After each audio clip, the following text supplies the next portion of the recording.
సభకి నమస్కారం. ఈరోజు అన్న ఎన్టీఆర్ జన్మదినం. నివాళి అంటాం, మనసు రావట్లేదు. నివాళి అనే కంటే ఆయనకి జన్మదిన శుభాకాంక్షలు తెలియజేద్దాం. ఎన్టీఆర్ అజరామరుడు. ఆయన ఆశయాలు సిద్ధాంతాలు కూడా అజరామరం. అందుకే ఎన్టీఆర్కి జోహార్ అంటూ అలవాటైంది మనకి. కానీ ఎన్టీఆర్కి జై ఎన్టీఆర్ అంటమే నిరంతరం బాగుంటుంది అనిపిస్తుంది. అలానే అన్నగారు శత జయంతి అంటే తెలుగు ప్రజలకి సంతోషం, స్ఫూర్తి కలిగించేటటువంటి సందర్భం. అన్నగారు తెలుగు ప్రజల గుండెల్లో గూడు కట్టుకొని ఉన్నటువంటి మహా వ్యక్తి. ఎందుకంటే అన్నగారు శత జయంతి జరిపాం మనం 3 సంవత్సరాల నాడు. శత జయంతి ప్రపంచ చరిత్రలో ఒక రాష్ట్రాధినేతకు కానీ, దేశాధినేతకు కానీ, సినిమా యాక్టర్కి కానీ ఎవరికీ అంత గొప్పగా జరగలేదు. సంవత్సరం పొడుగుతా ప్రపంచవ్యాప్తం 365 రోజులు శత జయంతి జరిగిన ఏకైక వ్యక్తి చరిత్రలో నందమూరి తారక రామారావు గారు మాత్రమే. మనం వింటూ ఉంటాం చరిత్రలో తారక మంత్రానికి శక్తి ఉందని, గాయత్రి మంత్రానికి శక్తి ఉందని. ఏమో మనకు తెలియదు, కానీ ఎన్టీఆర్ అనే 3 అక్షరాలను తలుచుకొని ఏ కార్యక్రమం ప్రారంభించినా విజయవంతమవుతుంది. బాబు గారు కూడా ఈ మాట చాలాసార్లు చెప్తూ ఉంటారు, మేము అది పాటిస్తూ ఉంటాం. అలానే ఎన్టీ రామారావు గారి భావజాలం ఈ రోజుకి అమల్లో ఉంది అని ఇప్పటిదాకా మాట్లాడినటువంటి వక్తలు కూడా చెప్పారు.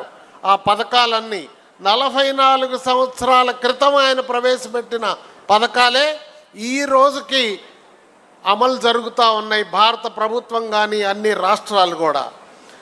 పేదవాడికి పట్టడు అన్నం పెట్టకపోతే నాకు ఈ అధికారం ఎందుకు అన్నటువంటి పేదల పెన్నిది ఎన్టీ రామారావు గారు. ఆయన కాంగ్రెస్ యొక్క వృత్తి రాజకీయాలని నుంచి ప్రజలకు విముక్తి కలిగించటానికి, అలానే తెలుగువారి ఆత్మగౌరవ పరిరక్షణకు, స్వచ్ఛమైన పాలన అందించటానికి, పేదవాడి కనీస అవసరాలు తీర్చడానికే తెలుగుదేశం పార్టీని స్థాపించారు. ఆయన తెలుగుదేశం పార్టీని స్థాపించే నాటికి సినిమాల్లో దేదీప్యమానంగా అవకాశాలు ఉన్నటువంటి పరిస్థితి. కానీ ఆదాయాన్ని లెక్క చేయలా. ఈ కాలంలో చాలామంది అవకాశాలు పోయినాక రాజకీయాల్లోకి వస్తున్నారు. రామారావు గారు అది కాదు. జాతి ఆత్మగౌరవం కోసం, కష్టకాలంలో ఉన్నటువంటి మన వాళ్ళని ఆదుకోవటం కోసం వచ్చారు. వచ్చిందే తడవుగా చైతన్య యాత్ర చేశాడు. లక్షలాది మంది ప్రజల్ని వేలాది కిలోమీటర్లు రాత్రింబగళ్ళు చైతన్య రథంలో ప్రయాణించాడు. ఆ చైతన్య రథం మనం చూస్తే ఒక వెనకటి దూది పరుపు, ఒక బల్లా ఉంటుంది, ఒక కుర్చీ ఉంటుంది. వచ్చిన వాళ్ళతో మాట్లాడటానికి ఏసీ ఉండదు. ఏసీ లేని బస్సులో అన్ని రోజులు ప్రయాణం చేశాడంటే మీరు ఆలోచించండి ఎంత కఠోరమైనటువంటి శ్రమ చేశాడో. అంతేకాదు యువతని, మహిళల్ని, బీసీలని అందరినీ రాజకీయాల్లోకి ఆహ్వానించాడు. అధికారంలోకి 9 నెలల్లోనే పార్టీ పెట్టిన తర్వాత వచ్చినటువంటి ఏకైక రాజకీయ నాయకుడు అన్న ఎన్టీ రామారావు గారు. ఆ రికార్డు ఇప్పటికీ ప్రపంచ రికార్డే. అధికారంలోకి రాగానే కాలం చెల్లినటువంటి సాంప్రదాయాలను మొత్తాన్ని సంస్కరించాడు. పార్టీలో సంస్కరణలు తెచ్చాడు, పాలనలో గొప్ప సంస్కరణలు తెచ్చాడు, ఆదర్శంగా నిలిచాడు. మౌలిక సదుపాయాలు, మౌలిక సాంప్రదాయాల్ని గౌరవించాడు. తెలుగు భాషని, తెలుగు సంస్కృతిని ఆదరించాడు, పెద్దపీట వేశారు. ఆయన బౌద్ధ మతాన్ని ప్రేమించేవాడు. అందుకే హుసేన్ సాగర్లో ఏకశిల బౌద్ధ విగ్రహాన్ని ఏర్పాటు చేశాడు. ఈ మహానాడు అన్నటువంటి పదం బౌద్ధ భాషకి పరిభాషిక పదం. అందుకే ఆయన మహానాడు అని దీన్ని నామకరణం ఏ ముహూర్తాన్ని చేశాడో కానీ ఇది తెలుగు వారికి, తెలుగు జాతికి పండుగ రోజు అయిపోయింది. అలానే సమాజమే దేవాలయం, ప్రజలే దేవుళ్ళు, ప్రజాసేవకే నా జీవితం అంకితం అని చెప్పాడు. అన్న మాట అమలు చేసినటువంటి నిరూపించినటువంటి నాయకుడు ఎన్టీ రామారావు గారు. పేదరికం కోసం పేదల కోసం నిరంతరం పరితపించాడు. అట్లాగే పేదవాడి కోసం జీవించాడు. ప్రజల కష్టాల్లో పాలు పంచుకున్నాడు. సమాజాన్ని ప్రేరేపిస్తున్నటువంటి రుగ్మతలన్నిటికీ చికిత్స చేయటానికి అనేక సాహసోపేత నిర్ణయాలు తీసుకున్నాడు. అంతేకాదు జాతీయ స్థాయిలో కాంగ్రెస్కి ప్రత్యామ్నాయ రాజకీయాలు రూపొందించింది అన్న ఎన్టీ రామారావు గారు. ఆనాడు ప్రజాస్వామ్య పరిరక్షణ ఉద్యమం కాంగ్రెస్ వాళ్ళు అప్పటికి 26 మంది ముఖ్యమంత్రులు భారతదేశంలో రద్దు చేస్తే తిరిగి అధికార పీఠం అధిష్ఠించిన వారు లేరు, జాతీయ పార్టీల వారైనా. అన్నగారు మాత్రం తిరగబడిన బెబ్బులిలాగా ప్రజల్లోకి వెళ్ళి నిరూపించుకొని మళ్ళా అధికారాన్ని కైవసం చేసుకున్న ఏకైక నాయకుడు ఎన్టీ రామారావు గారు.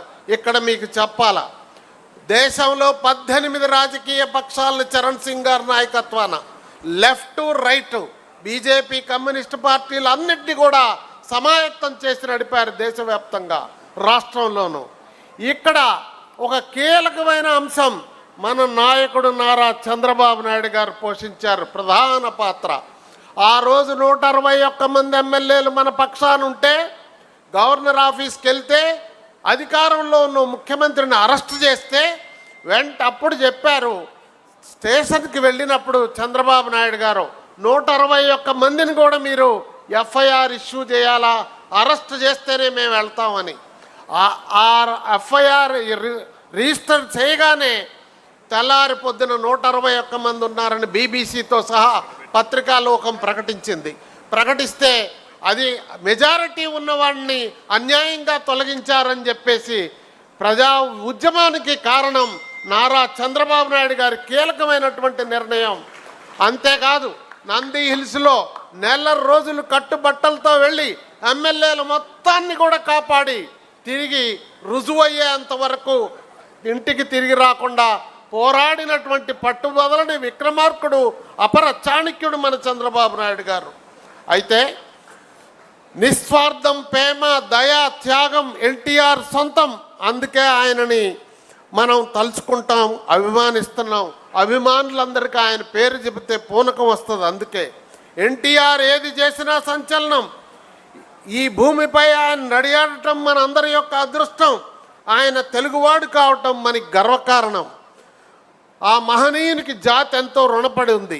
ఆయన స్ఫూర్తి మన్ని నిరంతరం ముందుకు నడిపిస్తూ ఉంది. ఎన్టీఆర్ ఔన్నత్యాన్ని, భావజాలాలను, సిద్ధాంతాలను భావితరాలకు అందజేయటమే మనందరం కర్తవ్యం.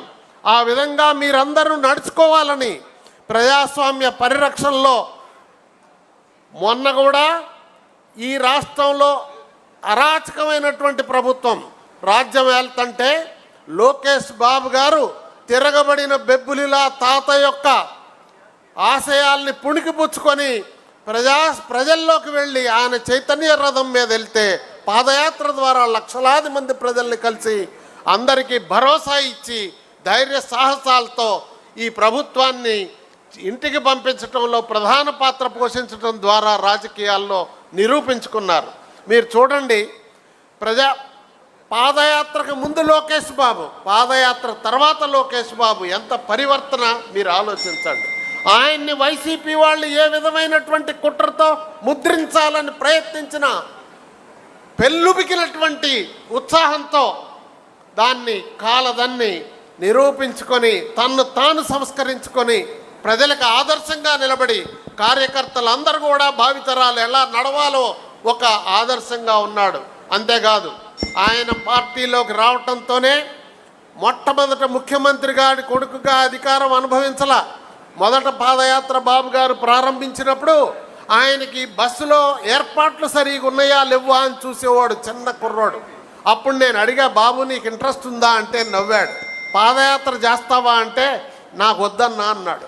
ఆ తర్వాత ఆయనకి సపర్యర చర్యలు చేశాడు.